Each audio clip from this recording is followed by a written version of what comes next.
Hey guys, how's it going? Michael Troy here. Today we're looking at Wolverine number 17, John Byrne's triumphant return to the X books back in the day. Can't wait to show it to you. Subscribe to my channel if you haven't already. Hit that like button and let's get right into it. So, John Byrne, arguably, notoriously, whatever, gained popularity on the X-Men alongside writer Chris Claremont for stories such as the Dark Phoenix saga and Days of Future Past, but he claims like the book just started selling well towards the end of his run and blah, blah, blah, whatever. But I mean, I think that he sells himself short. He left because of irreconcilable differences with Chris Claremont. They just clashed on a lot of story details and the way the characters were handled. Byrne was co-plotter, and I think he just, he would go on to mostly write his own stuff, like for great things like Fantastic Four and Alpha Flight and Superman and blah, blah, blah, blah, blah, blah, blah. So I think that his ego just, prevented him from having some sort of amicable relationship with Claremont, even though they created some beautiful stuff together. So the reason I'm saying all that is just because I love this John Byrne cover. When it was announced that he would be returning to art on Wolverine, like, it was amazing, like, mind-boggling, like, just, like, the be-all, end-all. And so he signed the cover, Never Say Never Again, because I believe he swore off the X-Men or whatever, I don't know. But, in his defense, he's not working with Claremont, and he's just doing breakdowns. Klaus Janson is finishing, which is slightly disappointing in a way. As much as I love Klaus Janson and appreciate his art, I definitely take it on like a Frank Miller or a John Romita Jr. I feel like someone who benefits from a finisher / embellisher a little more than somebody who has such a great aesthetic on their own, and benefits more from somebody who's either going to be complimentary, like a Terry Austin or a Bob Wiacek or a Carl Kessel, and perhaps embellish it a level more than alter it in a way, because, Klaus Janson is so definitive in his style. Like, it has scratchy and blocky and like thick, heavy blacks. But once again, he's also kind of somebody you want to use, maybe just to bring something different to Byrne's art that we haven't seen before on a character like Wolverine. And also to bring like maybe a darker, grittier aesthetic to the book, since it's Wolverine's solo story. And, arguably, I mean, we have him slaughtering an animal here, so he is a little darker and a little more violent, as he's totally eating this animal. I can't believe it. Anyway, Archie Goodwin, the amazing legend, notoriously so imperative to comic books history, writer, editor. John Byrne breakdowns, which, if you're not familiar with that term, and I'm not repeating myself too heavily, that's like more like layouts, looser pencils. He's just like probably outlining the figures, indicating where blacks might be, but not filling them in. Whereas if he was doing full pencils, he'd be filling in the blacks, he'd probably be indicating line weights.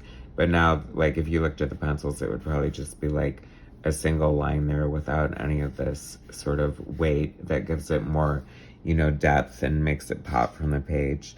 I do love Janssen's use of Zipatone. I'm obsessed with Zipatone. It seems like such a hallmark from like 70s and 80s comic books. They don't even make it anymore.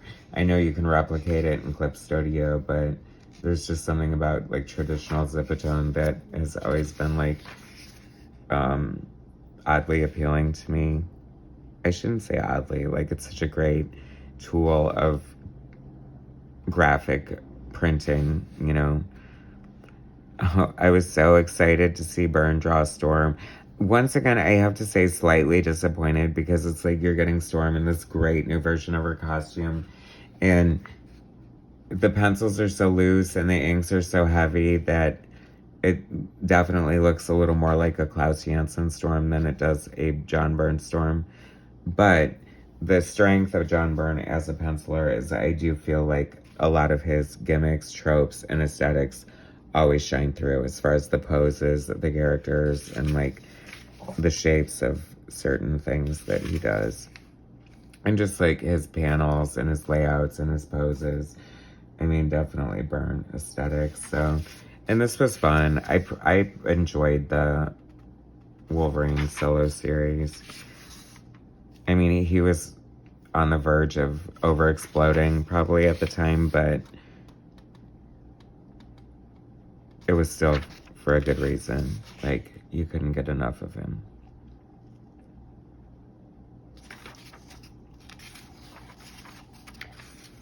I think Byrne came back for like 6, 7 issues or something.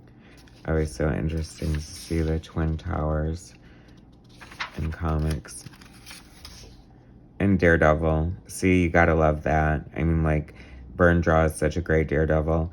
And, like, let's not lie, like, this is giving us, like, Miller, Byrne, Millard, Jansen, Daredevil, like, via John Byrne, who Byrne and Miller are friends anyway, but that definitely feels like he's flexing in a, like, Frank Miller kind of, like, many panels, like, super tight fight choreography kind of way.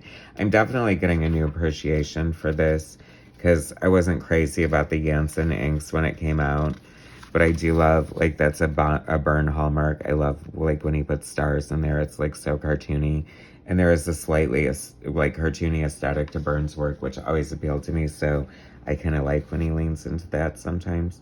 And what a beautiful zipatone. I mean, this is, like, a gorgeous panel here, because that's very Frank Miller, Jansen, Daredevil, but you can see the Byrne so much in that. This book is freaking amazing. Who knew? Oh my gosh. Like, I feel way more differently about this than I used to. But I also always did love this page here. I feel like that might have become a t-shirt. I'm not 100% sure. But I also, like, super appreciate, like, the hatching and sort of the shadow and depth that is on this chain of Wolverine hanging on this boat. And just, I don't know, Jansen just has, like, such a great aesthetic and detail, and just, like, I can just totally see him, like, cutting out and, you know, slapping down the zipatone on this, and just, like, I don't know. Like, I wonder, like, he definitely seems to have a loose sort of freestyle, but his instincts are always so on point as far as line weight and thickness and the spotting of blacks and just, like, the shading and stuff. So very super cool there. Very fun. Very great to see John Byrne return to Wolverine. Number 17. Never say never again. Perfect collector's item. Beautiful corner box art. Anyway, thanks for watching. Hit like, share my content. I'll bring you some more later. Thanks, guys.